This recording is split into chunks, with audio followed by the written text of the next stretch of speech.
Yes. Ok.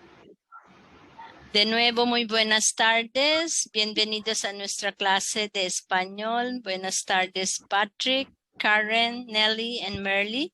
Hoy es el 16 de octubre de 2022. So we're hoping the rest can join us later. And we are on our fourth session. Last meeting, that was ayer. Ayer is yesterday. Tenemos en clase colores, figuras, meaning to say we learned in our vocabulary colors and shapes and also parts of the body. Then we started learning artículo as part of the speech, and that will be our first lesson for Spanish grammar. For today, we'll learn about family members, and also parts of the house. And the second part of the grammar will be on nouns. And in Spanish, if article is artículo, they sound familiar. In nouns will be sustantivos. I always ask the student before in my class, try to relate what is familiar. O sabi ko sa mga parts of the speech, article, artikulo, verb, verbos, adjective, adjetivo, except sustantivos is quite tongue twister. One of the students told me, madali lang din mga alala kasi parang sus Mariusep. Okay, sus Mariusep. From nouns, it's sustantivos. That will be our lesson today. And when in our second session, we learn months and days. So we're comfortable to start this session by asking, ¿qué día es hoy? Hoy es el domingo, el 16 de octubre de 2022. We'll do this a dialogue. I will invite Merly. Merly will ask Patrick, and then Patrick will at the same time, after answering ¿qué día es hoy?, will also ask Merly a dialogue. Then Karen with Nelly. Will that be okay? Okay. Merly, you start asking Patrick, ¿qué día es hoy?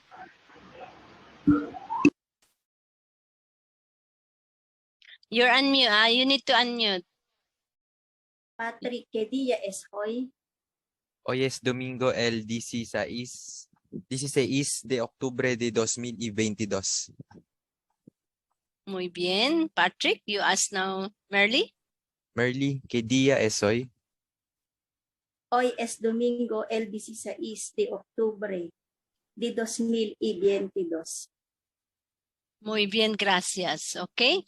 Now, can we have also a dialogue for Nelly? You can start. You ask Karen. Karen, ¿qué día es hoy? Hoy es domingo el 16 de octubre de 2022. Nelly, ¿qué día es hoy? Hoy es domingo el 16 de octubre de 2022. Muy bien. Okay, I find it comfortable. Congratulations. Enhorabuena. Everyone said hoy. Hoy. No one said hoy. So it's hoy. It's a silent H. So it suena muy bien. For me, it's really, I find it really very natural as you say the days already. Okay, congratulations for that. What we're going to do next is just a quick review of our abecedario, okay? Can I ask Patrick to read the first alphabet abecedario on the first line? A to G, okay, Patrick? A, B, C, H, D, E, F, G. Gracias. Nelly, continue. H, I, J, K, L, L, M, N. Gracias. Okay, we'll just go back later. We just do some quick review. Merly, ñ to T.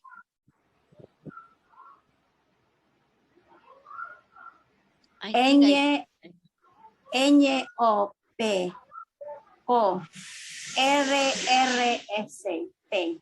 Gracias. Karen, U, Z. U, V, W, X, Y, Z. Okay, muy bien. So a little bit, I always say, if you can, not generally, but if we will look our abacada, majority of the letters is A, ba, ka. But when you look at abecedario in Spanish, it sounds more of A. A, B, C, D, F, G, H, I, J. The J is J. The H will be always silent H. You will say H, not H. J is J, just like you say Hugo, Jugar, J. But the K, you will not say K. K, L, L, L, L, M, N, O, P. Q, R, R, S, T, U, V, W. In some abecedario, they say W, X, Y, and in some abecedario, it also J. The Y can also be said Y and zeta. Before we'll do a dialogue, this time, we will not do a dialogue, but we take turns to ask and answer this question, the script that I provided.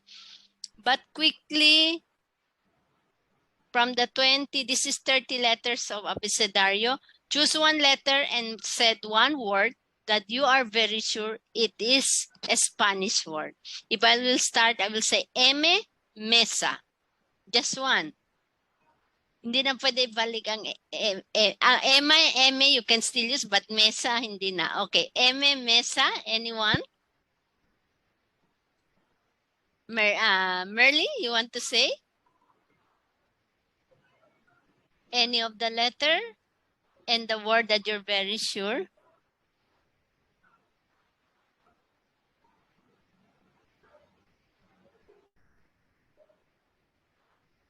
Or any volunteer? Who's ready? Karen? The search siya. So, brazo. Okay, brazo. there.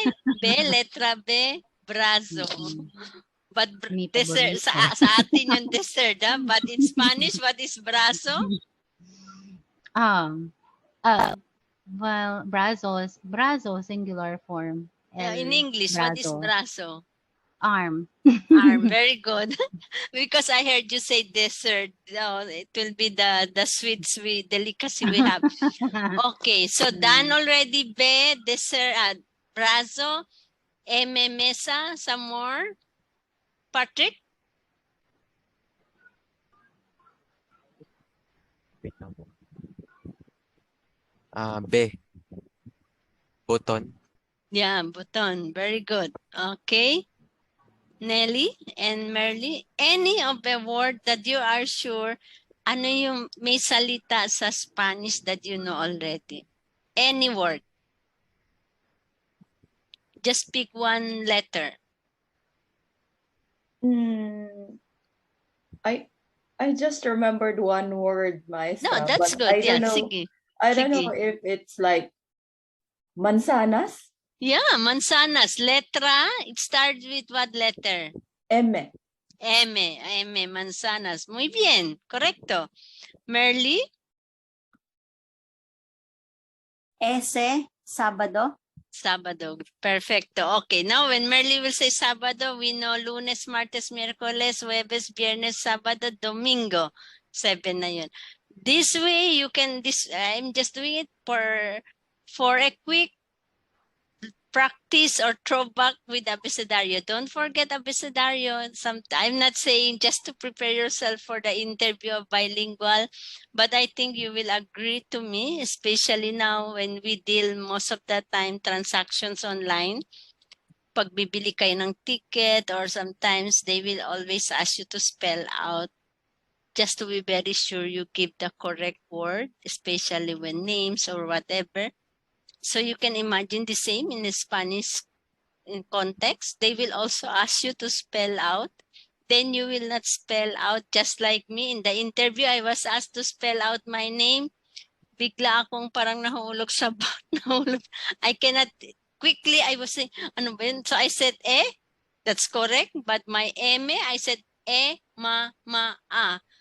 Later ko na lang na-realize. But it was not that I forgot. It was really, I ignored the abecedario. Then I just realized when I was asked in the interview, bigla ako natawa. Alam, oo nga pala, no, parang ang tagal na yun na nababasa ko yung abecedario because sometimes you just ignore it. Okay, so let's do some quick review of our abecedario. This time it will be a form of dialogue. Patrick will start, like Patrick will say, sorry, now I got this. Okay, nawala yung hola. Just saying hola, then I will answer hola, buenos días. You ask, ¿cuál es tu nombre? Mi nombre es Emma. ¿Cómo deletreas tu nombre? How will you spell your name? I will say Emma, E-M-M-A. Muy bien, gracias. Parang nagkwekwentuhan tayo. Okay. So Patrick will start now. I did not put one by one your name, but I'll just put this as a guide. Okay. Patrick will start asking Karen. Then Karen will ask Nelly. Nelly will ask Merly. And Merly will end asking Patrick. Okay, Patrick, start. Hola. Hola, buenos días. ¿Cuál es tu nombre? Mi nombre es Karen. ¿Cómo deletras tu nombre? Sorry. Forgot what does it mean? Okay, okay. ¿Cómo deletras? yes, How do you spell your name? I go I'm back sorry. here. Okay, sige, sige, Okay. sige. Yeah, Your forgot. name, Yeah, Karen. Karen. Muy bien. Yeah. Okay. Patrick will still say Gracias. muy bien. Okay. Sorry for that. Okay. Karen, now you ask Nelly. Nelly, hola, buenos días. Hola, buenos días. ¿Cuál es tu nombre? Mi nombre es Nelly. ¿Cómo? Muy bien. Spelling. ¿Cómo ¿Cómo deletreas deletreas tu tu nombre? nombre? Nelly. Muy bien. Gracias. Okay. Gracias, Karen and Nelly. Enhorabuena. You ask Merly. Hola, Merly. Hola, buenos días. ¿Cuál es tu nombre? Mi nombre es Merly. ¿Cómo deletras tu nombre? M-E-R-L-Y. Muy bien. Gracias. De nada. Okay. Merly, Hola. you ask now Patrick. Hola, Patrick. Hola, buenos días. ¿Cuál es tu nombre? Mi nombre es Patrick. ¿Cómo deletreas tu nombre? P-A-T-R-I-C-K. Okay. Muy bien. P-A-T. T. The T, T okay. is T. Okay po. P-A-T-R-I-C-K. Okay. Muy bien. Muy bien. So, Gracias. not only for your name, it's good to do a practice, but I'm really happy how you do the dialogue. Okay. Learn also the questions. I know some of the words are not yet clear to us. We will deal that in grammar. I don't want to mix up here like the qual, the como. Katanungan siya, qual is like what? Como, park mo na. Set it aside. But some words are already familiar. Nombre is name. Deletreas is how you spell it. Just like the greetings we have, muy bien, gracias, hola, buenos días. These are already common words that we have to know at this point of time. Let's do a recap about colors or color, then colors, colores. The same with when we say shape is forma or figura. It can be also when it is plural, you say shapes, formas. We had this now. This time we'll do some dialogue again with this. As I've said, 40% of our class should really be speaking. But as we progress, it will be everybody will speak. Okay? So if we review this one yesterday, we say el triángulo es de color. Review the colors based on these figures here. Triángulo is triangle. What color is triangle? Karen, el triángulo es de color. El triángulo es de color negro. Muy bien. Patrick, el rectángulo es de color. Morado. Morado, muy bien. Nelly, el círculo es de color círculo. Verde. Oh, muy bien, enhorabuena. Merly, el cuadrado es de color Naranja. naranja, or we can also say anaranjado.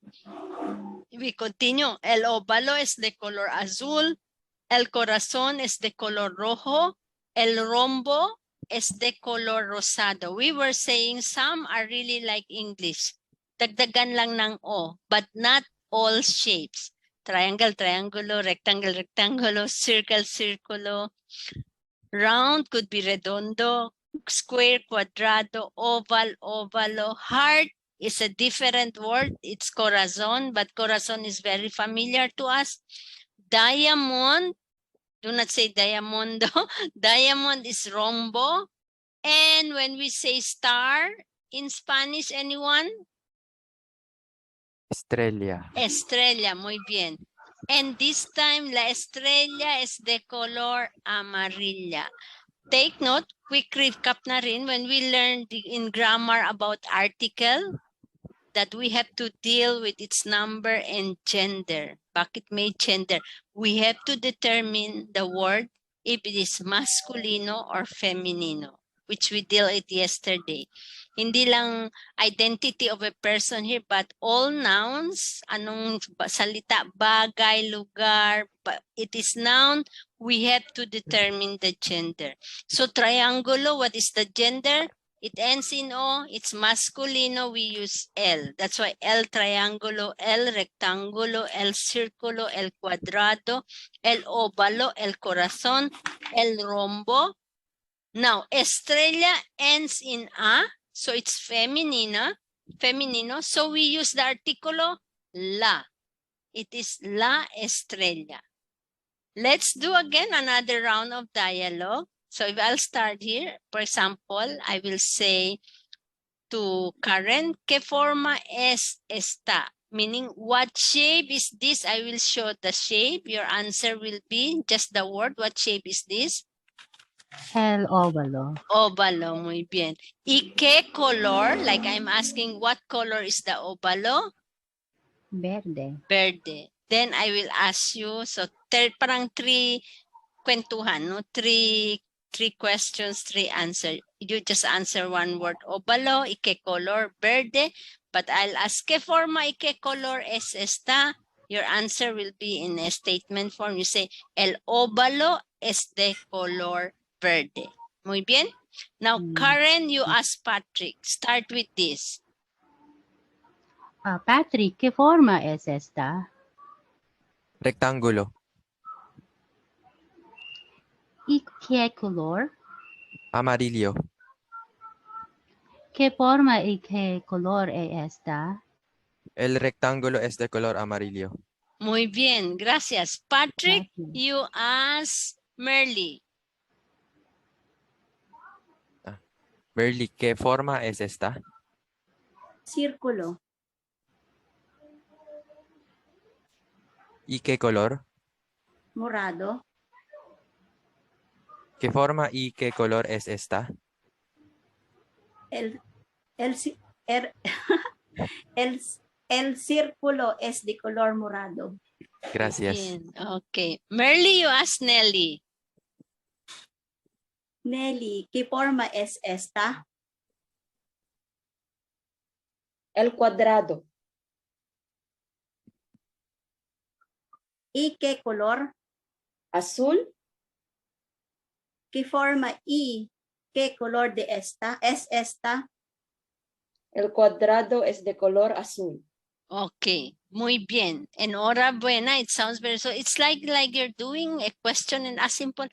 Anong shape ito or anong hugis ito? Circulo. I don't know the word circulo in Tagalog. Then, anong kulay? Morado. So, it start that way. We don't start with a long sentence, but like just to get acquainted in being conversant. Okay? Just the same. ¿Qué forma es esta? I'll go back again. Patrick, ¿qué forma es esta? Corazón. ¿Y qué color? Rojo. ¿Qué forma y qué color es esta? El corazón es de color rojo. Gracias. Karen, ¿qué forma es esta?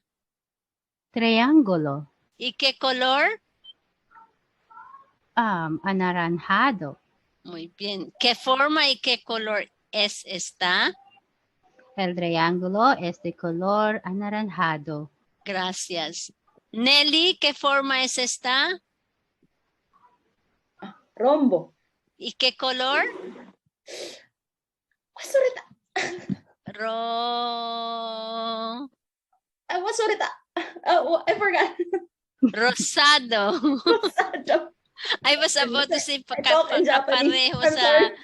your curtain at the back. It looks like pink. Okay. ¿Qué color y qué forma es esta? El rombo y qué color es El de rombo. color rosado. Muy bien, Arigato. gracias. Merly, ¿qué color, qué forma es esta? Estrella. ¿Y qué color? Amarillo. ¿Qué forma y qué color es esta? El estrella es de color. La La estrella. estrella es de color amarillo. Okay, if you notice, I write it amarilla. Pause muna yan because you said bakit biglang naging amarillo, amarilla. Later, you will notice may rojo, may roja din. When we go to adjective, we will expound that. Park muna yung amarillo, nagiging amarilla, just like later when we say rojo, nagiging roja siya. Not all colors will be putting a to determine its gender, just some colors. So we pause on that. I still have some, thinking everyone will attend the class today. Let's quickly review our artikulo. We were saying the article in English, that will be for in Spanish. So meaning to say biglang additional vocabulary for you. When we say the boy, it will be el niño. When we say the girl, la niña. When it will be in plural form, it changes its article. It will be los niños, las niñas.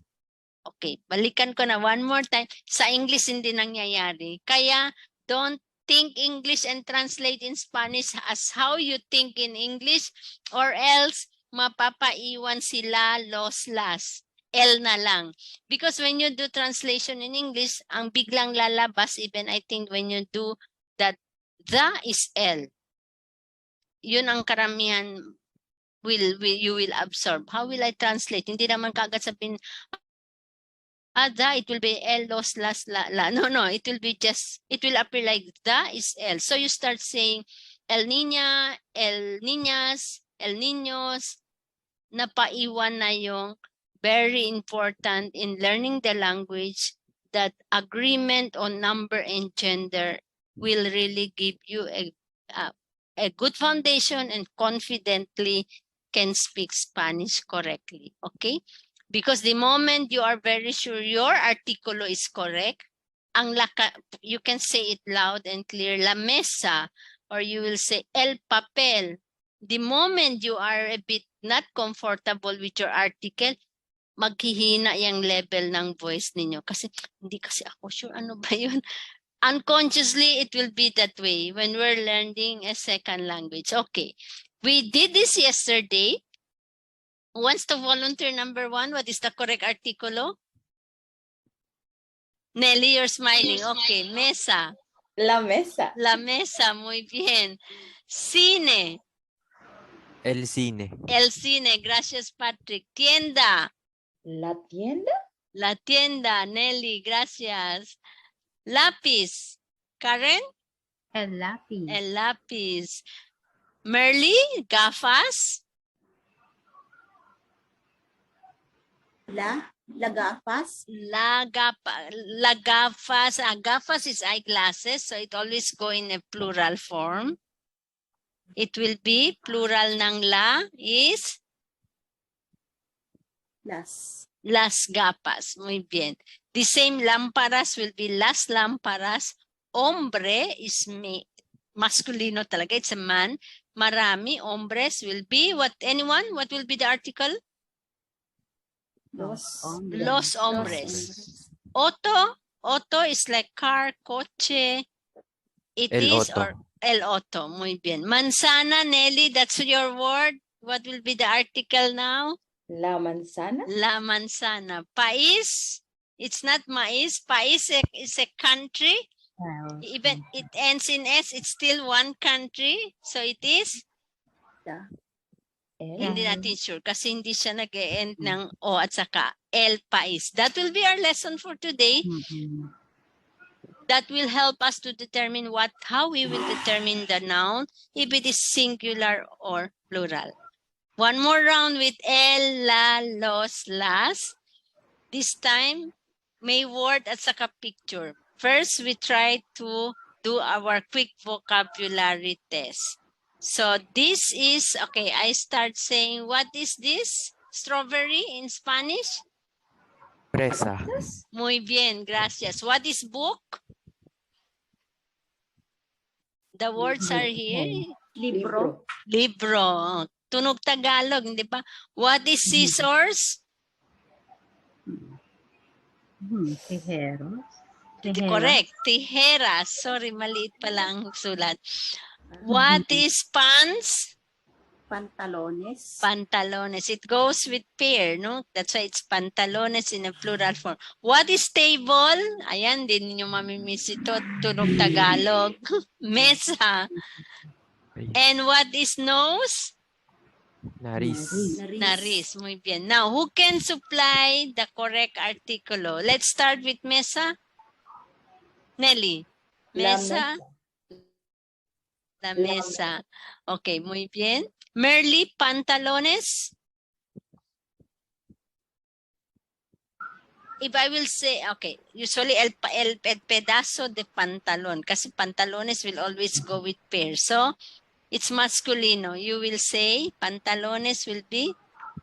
Los pantalones. Los pantalones. Patrick, libro? El libro. Muy bien, el libro. Fresas, Karen, strawberries? Las fresas. Las Oh, fresas. Okay. Okay. The same with tijeras, los tijeras. It goes with a pair. Nariz is la nariz. Then we go one more round. Okay. What is glasses or eyeglasses in Spanish? Yung los tijeras po, ano? Feminine.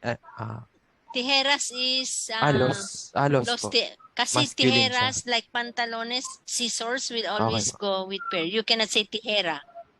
Parang kalahati lang ng scissors. So it's los tijeras. Okay. Now, sombrero. Sorry. Eyeglasses. What is eyeglasses in English? Gafas. Gafas. Muy bien. Then what is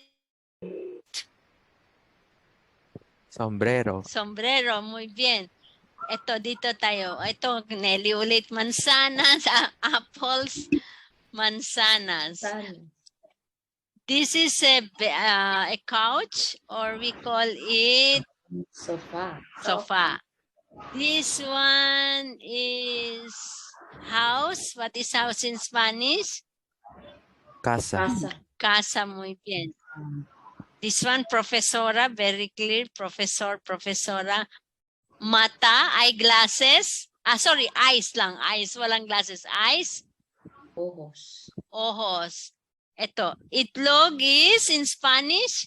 Huevos. Huevos, muy bien. Perfect. Okay, now let's do again the artículo. Sombrero, Patrick. El sombrero. Muy bien.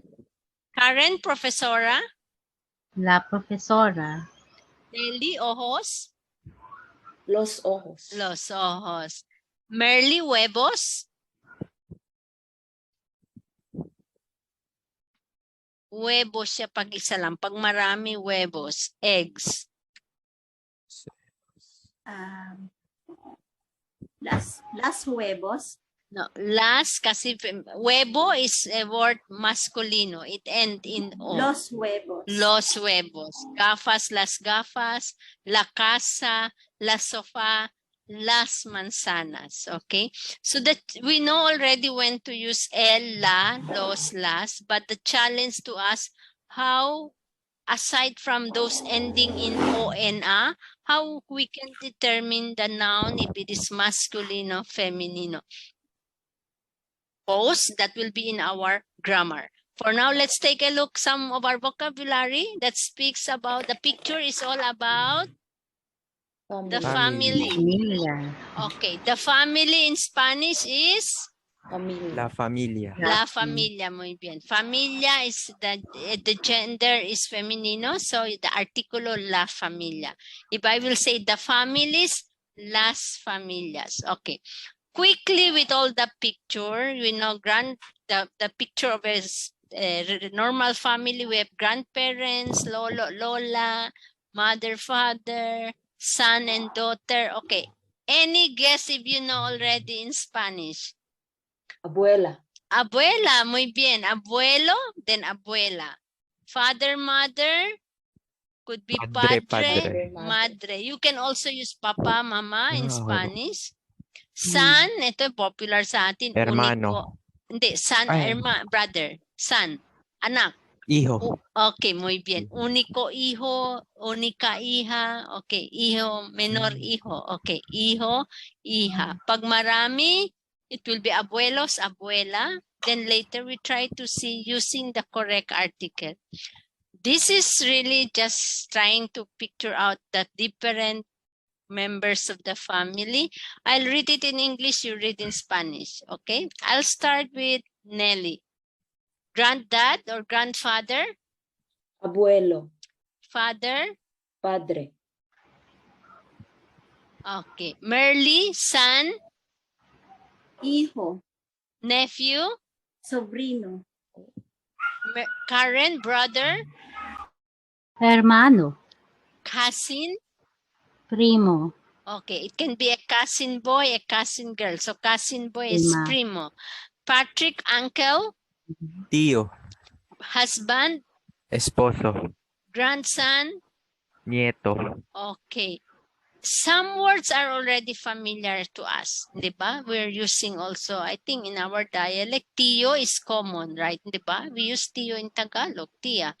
Let's do the feminine side of these members of the family. Merly, grandma, grandmother, Abuela. mother, Madre. Patrick, daughter, Hija. niece, Sobrina. Nelly, sister, Hermana. cousin, Prima. Karen, aunt, Tía. wife, Esposa. granddaughter, Nieta. nieta. Okay. I always ask everyone, try to familiarize the words. Some are already common. We use like esposa, esposo, tío, tía. These are common. Abuela din, I think in some of our dialect you use or we have heard about it. Like hermano also is very common. One of my student, I always put this. Sabi niya may common pa isa, hindi natin makakalimutan. Pero hindi ko nag-get yung joke una-una. No? Sabi niya yung nieta. Wala, hindi. Sabi ko, where will you connect that? Like, I love it. You smile. Kayo, this is young generation language na talagang I'm from the other side of the world. Kasi kupong-kupong ako. No? Nung at my first class sinabi yan, hindi ko na-gets. But like you, everyone smiled. Tapos sabi ko, where will you connect nieta? Ay, wag na po, maestra. Hindi, not good words. Until I realized, because I really asked, no, it is connected to food or what. Yan kasi pag magmumura ka, pagkalit yan ang word. Tapos hindi, ang bagal ko mag-pick up talaga. No? Until I was told sa chat na lang, shortcut daw ng not a good word. Pagkalit ka, ginagamit daw yung nieta. Sabi ko yung nieto, hindi, ay hindi, nieta lang talaga. Okay. When you smile, you got the joke. Okay, for that. Now we have still, when we say relatives, parientes. Common sa atin, we use also parientes. I think part of down south and Visayas, we use parientes. Parents, when it is parents, you use the masculine padres. Mother can be mama, father can be papa, brother, hermano, hermana, then the same. The tia, tío is common. Take note of the spelling. Prima, if it is feminino, then we say primo. Sobrina, sobrino. Abuelos, pag marami, grandparents, we say abuelos. But grandfathers, the same, abuelos. It's the masculine side. Grandmother is abuela, grandfather abuelo, grandson nieto. When you have great grand with nieto, nieta, or when you say nietos or hermanos, it mix both brothers and sisters. I really include bisabuelos, grandparents, bisabuela, bisabuelo, bisnieto. Pag grade sa atin pa, apo sa tuhod. Pag mayroon pa talaga apo sa ano yung kalingkingan sa toenails na after tuhod, great grandparent, you say tatar abuelo or tatar abuela. Siguro 100 plus years old na yan. Okay, why I put this part of the vocabulary, I tell you, again, based on my BPO experience, when you do payment, when they use card, sometimes they use not their own credit card to pay. You ask what card is this, they will say Visa, MasterCard. Then the name is not their name. Very important, we have to ask what is your relationship. Diba? May part yun, I do not know, in our payment process, we have to ask. Because the card the person is using, or it is her card, but she's paying for someone. So you ask really the relationship. Sometimes they will say, I am the grandmother. Soy la abuela, I'm the grandmother of my grandson that I'm paying for the bail bond, something like that, or whatever. That was our experience. So it's good to know abuelo, abuela, primo, esposo, esposa, because that could help in your when you do the documentation. This we encountered also. Let's go to grammar if it's okay. I do very fast with the vocabulary because those are the words, materials we will be using when we do grammar. Okay? For our grammar today, just a quick, now we're focusing on noun. When we say noun, not the sus Mariusep, if isa lang el sustantivo, pag marami, los sustantivos. Okay? So it's really, let me just get my AC. It's super init now. I did not realize where is the remote. Okay.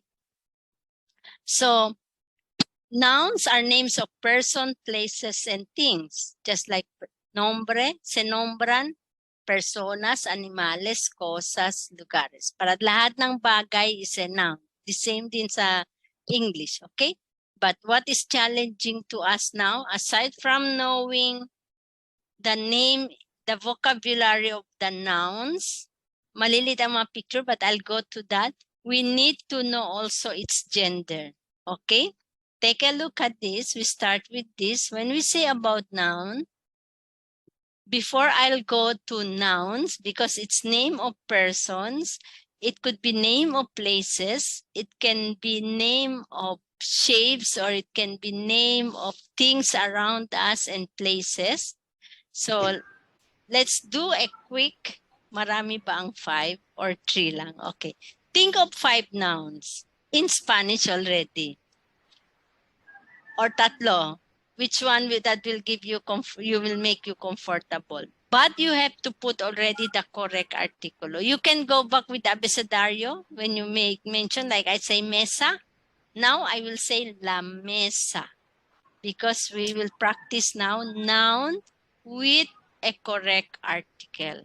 Okay, just give one muna. Wag na 5. Noun. 1, but I will not ask you to write it anymore. Just quickly think. Gusto ko sana 2. If you can give 2, well and good. Okay, who's ready? My example is mesa. I will say la mesa. That's the correct article. Let me see who's ready.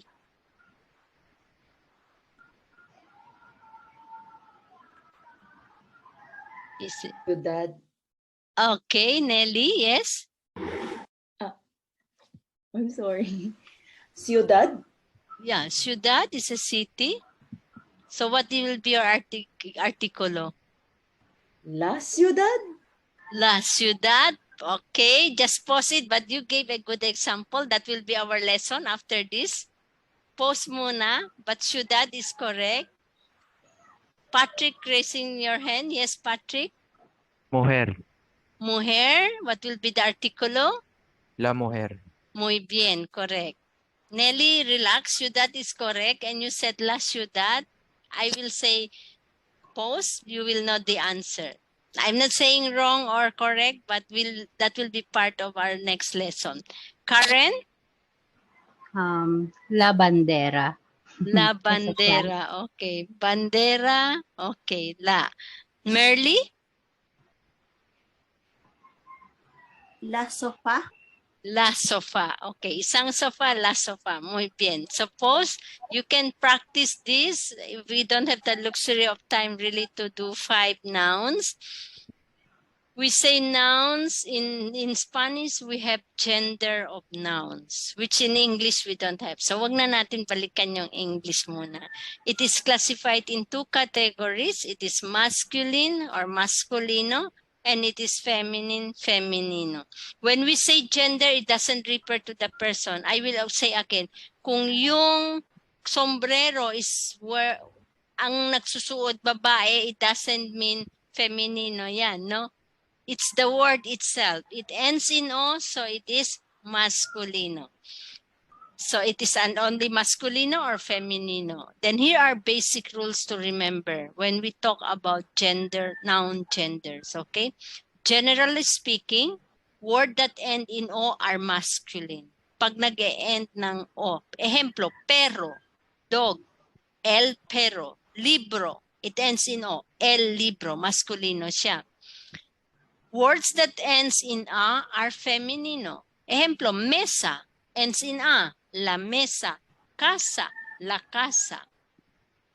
We might say this is very easy. Of course, very easy. But pagdating na sa pagsasalita, it's very challenging. I am really saying it loud and clear. I have to be very honest. Kahit ngayon sa klase ko, minsan nagkakamali ako. Hindi talaga mawala. Kasi parang since bata, I think for you, you started nursery. Saan mi noon? Grade 1, pag makaabot na yung kamay sa tenga, saka pwede mag-enroll. Hindi na ninyo wala, hindi pa kayo pinapanganak. But now, when you are 3 years old, 2 years old, when you go to school, you know already your ABC. You can already, this is how this generation, like your age. So, nandyan yan sa atin talaga ang English na. No? So, it's difficult learning the second language to immediately adapt the pattern of Spanish. You cannot really avoid. It will still be English in your mind. And when you start saying the things, hindi pa yan, kahit the point, that's why I was saying, learning the language, the point you know that it is like that is already, it's already a plus point. Kahit ang hirap. Because madaling matuto, sometimes to say it, it will be very difficult. Kasi ang daming laman ng utak natin sa English na. So it's still difficult to say la mesa, la casa, but it sounds perfect. Sa atin parang wala. But the moment a native speaker will hear us and we have a correct artikulo, it's really a plus point. Kasi hindi siya masakit sa tenga. You know, I was happy. My process really, I don't say that I know already. When I am here doing my volunteer work, my companion for almost 2 years, she's from Barcelona. She's young. And then I'm telling you, help me. I really want to learn Spanish. The moment kahit anong pag ordinary talking saan kami, pag magkaganyan na yung tenga, algo? I said something, suena muy mal, Emma. Sabi ko, ba't saan ang mali ko? I'm trying to talk to her in Spanish. Hey, siyempre, la artículo. Importante el artículo. You always forget your la, your last. Then I said, yeah, I'm thinking English. No, that's always my justification. And it might also be your process. It's difficult because we know when you it's da. And sometimes it's good. You can memorize already all the vocabulary. I'm not saying that's not good, but wag niyong pabayaan yung artikulo. When you start saying libro, say it el libro, pero el pero, because that will really help you to speak confidently and to speak correctly. Okay, so generally ends in O and ends in A, that's it. We have this, I was saying to you. I run just quickly, you know this will be part of our opening dialogue next time. Someone will say el abuelo, los abuelos, el tío, los tíos. So yan. We don't have that in English, I know. We just say the husband, the husbands. The grandfather, the grandfathers. Wala namang pagbabagong artikulo. But in Spanish, until the time your oído will help you. Until you say, parang mali ang sinabi ko. But hermanos, sinabi ko el hermanos. Dapat pala yun, los hermanos. And I tell you, in most of the exam, artikulo is being emphasized really as part of the exam. Okay, so we'll not do this. You'll not do the reading activity. That will be part of our preliminary, like saying it in a singular and plural. You know that, but counting practice. And I was saying, these are the words arbol. When plural, tree is arbol, arboles. Nube is cloud. You say nubes. Flor is flores. Corazón, corazones. And these are nouns that doesn't ends in O nor ends in A. So it's a challenge. Anong artikulo? What's the gender of these nouns? That will be our lesson now. Let me just quickly. But doesn't mean dito. Next meeting we'll still use this. So this is the gender nouns to determine feminine, masculine. Isa-isay natin na. Sabi ko kanina, when it ends in A, it's feminino. When it ends in O, masculino. That's why the artikulo, when we say casa, la, cara, la mesa, la cama, la silla, la cerveza. Anong word hindi familiar sa atin? Casa, alam natin. Mesa, alam natin. Spelling lang. Kama, alam natin yan sa Tagalog. Silla. Cerveza, paborito ninyo yan. Pangpatulong. It's cerveza, it's beer. Cara. Cara with one R. Cara is face. Carro, double R is car. But when it's cara, it's not a feminine car. Cara is the face. Okay, it's la cara.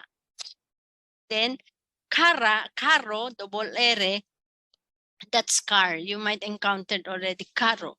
Okay, it's la. When it ends in O, Patrick, I'll request you to read.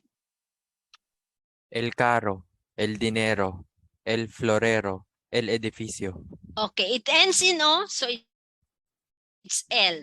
What words that are familiar already to you? I'm saying here, carro, hindi face ng lalaki. Carro is car. Carro and tsaka dinero po. Okay, of course, dinero, alams talaga yan. What is dinero? It is Pera. pera, money, no? No tengo dinero. Tengo mucho dinero, maraming pera, walang pera. Okay, dinero. What else? El florero.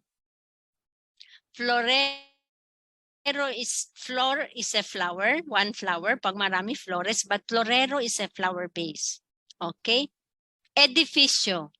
I think when you travel, nawala ata, disconnected si Karen.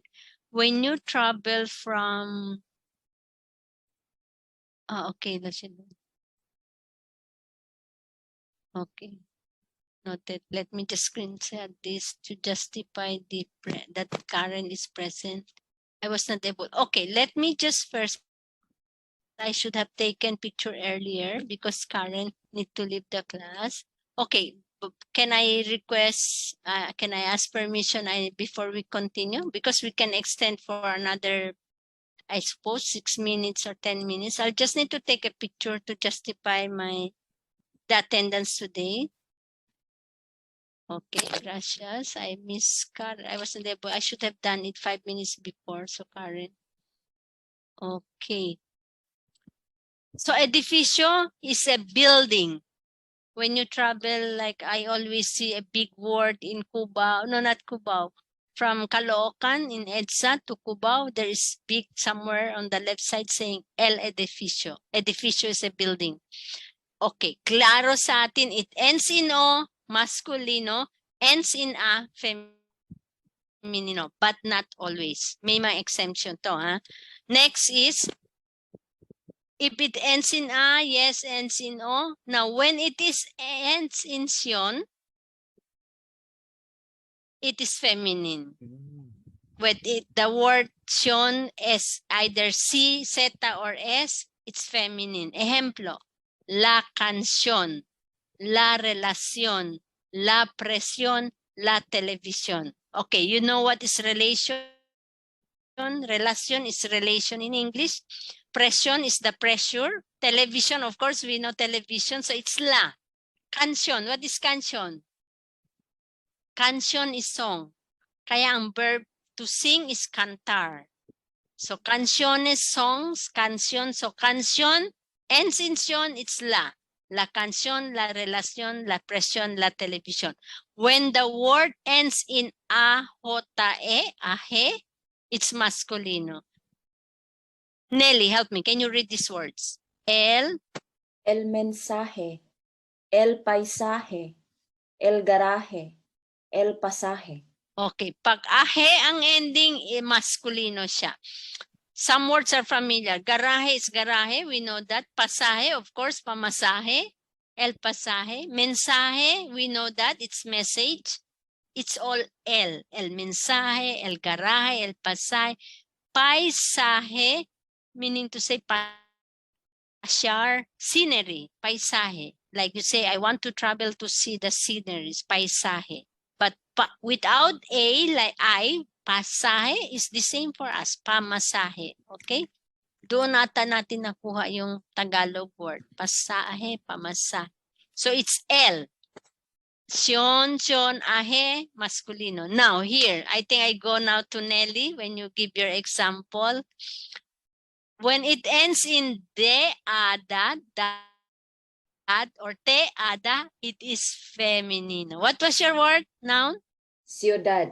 Okay, so your ciudad is correct. It's la ciudad. Ciudad.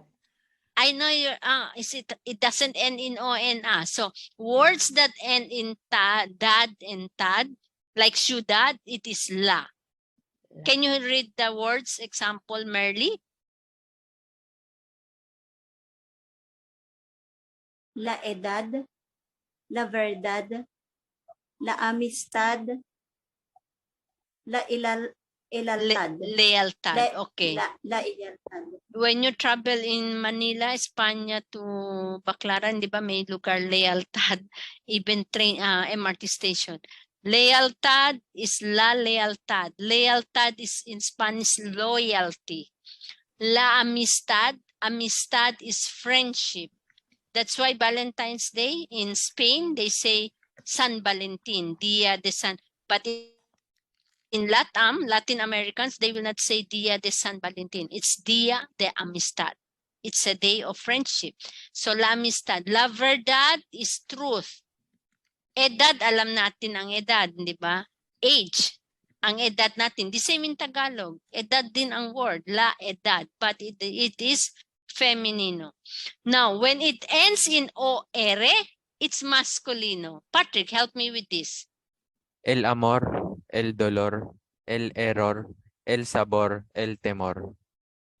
Okay, okay. Now, some words doesn't come here, but as we go along, you will encounter anything. Actually, when you do before, when you have dictionary, but now when you do in Google, you check the word, sometimes it is already identified masculino, feminino, because if it is a noun. So, amor is love.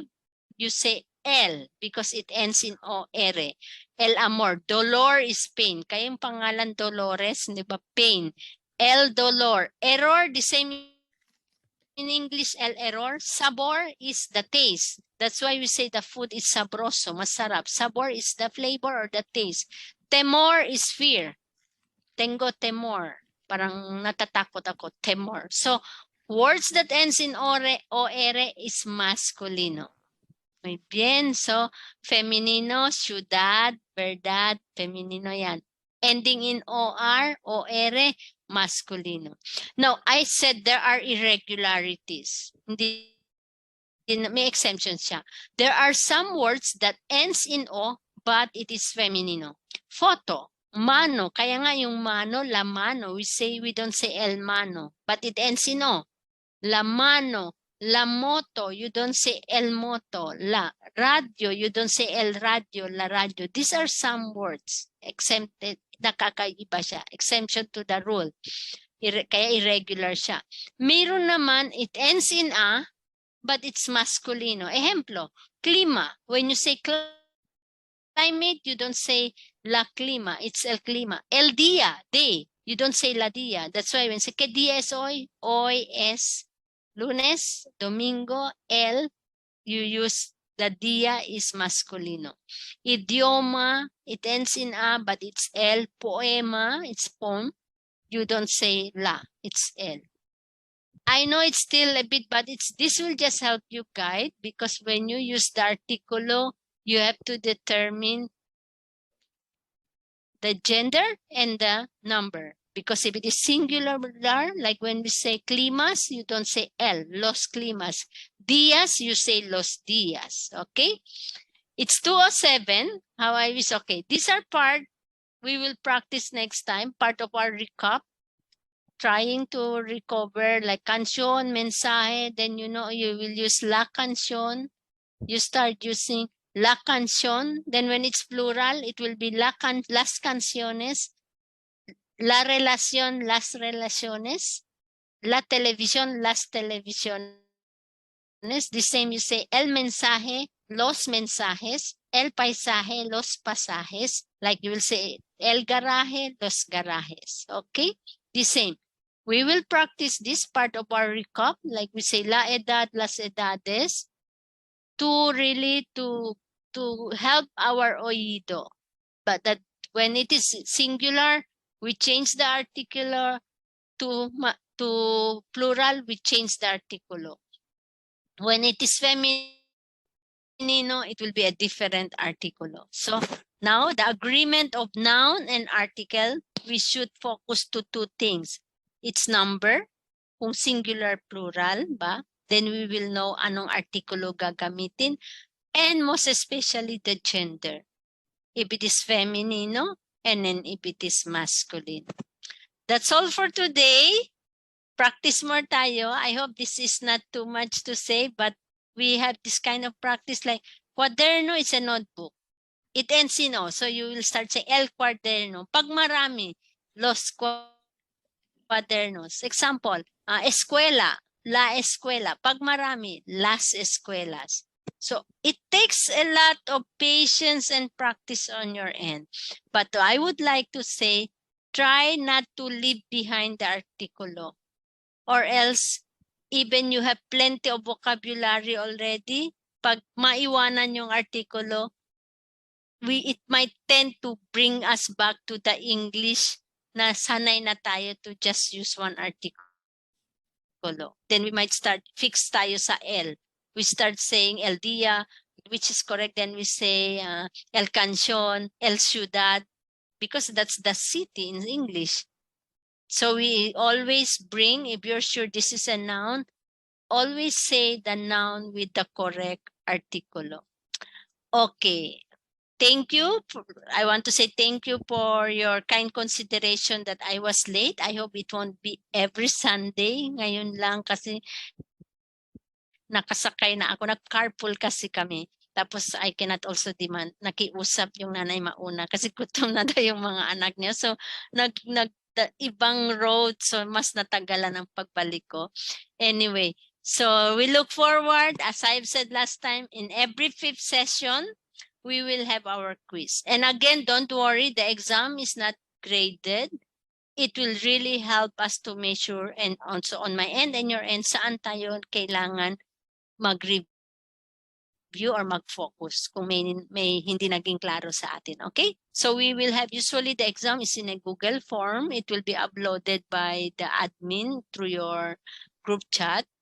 And if you have some questions you want to ask, don't hesitate to send a message while we have the class. Send it in my chat, or you can send to admin, okay? I will be very happy. And if I'm too fast, I am sorry, but I think as you respond it perfectly correct, I am more impressed. Kaya nagpapabilis pa ako minsan. But you can remind me if I'm very fast, okay? But really, like sometimes there are things that pabalik-balik ako kasi I think I am bringing also a kind of experience. Ito ang dapat iwanan.